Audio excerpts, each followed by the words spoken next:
Mon cher frangin, avant toute chose, sache que ce que je vais te dire ne relate que mon point de vue sur mon et sur notre vécu et n'entache en rien nos liens affectifs. En premier lieu, il faut bien être conscient de notre différence d'âge, 8 ans et demi.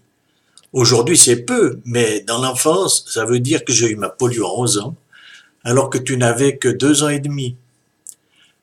Toi, tu parles d'un moment de rupture, alors que pour moi, la prise de distance s'est faite petit à petit en suivant mon chemin, comme tu as fait le tien. Déjà, quand j'allais à l'école, à Lausanne, j'avais 4 trajets d'1 heure par jour.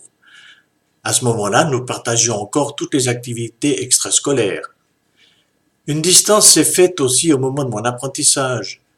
Je travaillais 50 heures par semaine, samedi matin compris. À ce moment-là, j'ai eu de nouveaux contacts, au travail, au cours professionnel, au théâtre, etc. Et j'ai appris à être plus indépendant et à profiter de ma jeunesse. À 19 ans, départ pour Baden. Retour à 20 ans et mariage. Par ailleurs, plusieurs ruptures m'ont beaucoup affecté. Déjà, avec ma polio, je dois dire qu'il y a eu un avant et un après. Avant, tout était facile, l'école, la gymnastique, le judo, etc. Mais après, étudier est devenu pénible. Le judo, fini. La gymnastique, n'en parlons pas. Et la dizaine d'écoles différentes, avec à chaque fois des nouveaux copains, des amis trouvés, des amis perdus.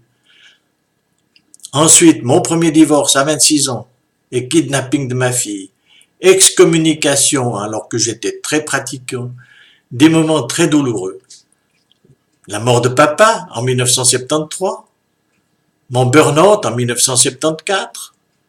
Les différents changements d'activité et de chômage. 2004, la séparation d'avec Edwige. 2008, le décès de maman et de Georges. 2010, ton départ à Lyon et le départ d'Ernest en Espagne. Tous ces événements m'ont vraiment très affecté, sans compter la découverte de mes polyneuropathies en 2009. C'est pourquoi, en 2011, j'ai suivi une thérapie d'1 an avec un psychiatre à l'hôpital de Nantes. Ceci m'a été d'une grande aide et m'a permis de faire un grand inventaire de mes peines et de mes joies. Le fait de pouvoir en parler à quelqu'un sans jugement a été vraiment très bénéfique pour moi et m'a permis de faire un tri et de relativiser l'importance des événements passés. Pour ma part, je ne peux que recommander ce genre de thérapie. Ma relation avec toi a commencé lors de la grossesse de maman qui me faisait coller mon oreille et ma main sur son ventre pour écouter et sentir tes mouvements. Ensuite, ta naissance et la joie de voir enfin ce bébé sorti du ventre de notre mère. Après, c'est tout naturellement que je me suis retrouvé à participer à ce changement de vie, biberon, linge, promenade, surveillance, etc. Si bien que sans problème, je me suis retrouvé investi d'une mission protectrice auprès de toi. Avec papa au travail et maman souvent malade, j'ai été un petit papa-maman de substitution. Ça me convenait très bien à mon tempérament affectueux et protecteur. Nous ne vivons plus ensemble depuis longtemps, c'est vrai, mais nous sommes toujours très proches affectivement. Ce lien ne peut pas être effacé. Cependant, la connivence dont tu parles, par exemple, le mariage en Italie, les choses qui sont faites, on ne les refait pas. On fait autre chose. On a changé. La vie nous a changé. J'ai changé. Les centres d'intérêt ont changé.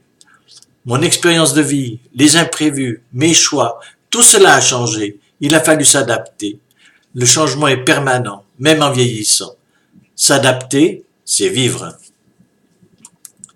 À défaut de pouvoir revivre au passé, sur quel terrain et sujet pourrions-nous nous retrouver?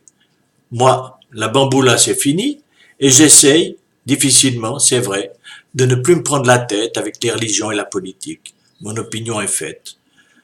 Ce serait peut-être bien d'avoir une discussion avec ce texte comme base de départ. Qu'en penses-tu?